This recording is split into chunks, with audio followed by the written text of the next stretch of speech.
This video is for my hummingbird loving friends. We're coming to the end of summer, which means the end of hummingbird season. I went to Menards the other day and noticed their hummingbird feeders are all on clearance, so this is a really good time to buy for next year if you would like to save some money on that. So I thought I would share what I like and dislike about all the different feeders I have, because I have several different ones. So I love this feeder because it's beautiful, but it is a little hard to get the bottom back together. And then also the bottom feeder part has these rubber pieces, which I thought would be really great for the hummingbirds, that they wouldn't be hot. But as you can see, they get gross, and this is how they look after I've scrubbed them. Like, you can't get those clean. So I don't really care for anything with rubber. This one is really easy to fill because you can turn it upside down and it has a flat spot to do that. These feeder parts are kind of like plasticky.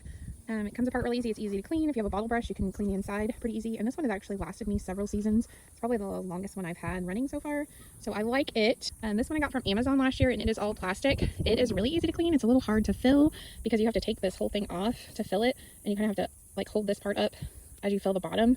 But it's really easy to clean, and it was staying really clean up until the last few weeks. And I've scrubbed and scrubbed on these and cannot get these off, but it did stay really good and clean for a while. I haven't tried to use bleach on it because I was afraid the smell would deter the hummingbird feeders, but I'm probably going to do that over the winter and then just try to rinse really well so that they don't smell that smell. And then I have these window feeders, which are awesome. I love them so much. Got these on Amazon, but again, anything rubbery, it just gets that grossness on it and you cannot clean that off.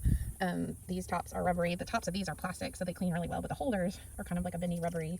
But these have stuck really well to the window. I was surprised how well they stayed on there. And this one has like a locking mechanism where it locks the suction cup on there. But again, these are really gross. And this is how it looks after I've scrubbed them with a scrub brush and dish soap. So it's like impossible to get clean, but I love being able to watch them in my window. So much fun. Oh, I do love these bars that go onto our deck and hold them in place. They're really neat. So if you have a deck space where you can hang them on, those are really cool. I know Menards has them. So here is my last feeder, and we keep this one on the front porch so we can watch it closely through the window. And I love this one because it stays clean and it's easy to take apart. If you have a bottle brush, you can clean it pretty easily. You can clean the base pretty easy. It doesn't get gross. It does get a little bit of mildew near the edges inside here, but a bottle brush cleans that right up. The thing I don't like about this feeder is you can't turn this upside down to fill it up. So you have to hold it with one hand and fill it with the other hand. So you can't just put it down on the ground to fill it. So I don't like that part because it's really hard to get out of this holder thing. It doesn't just pop right out there. I thought this would just pop right out of this holder, but it does not.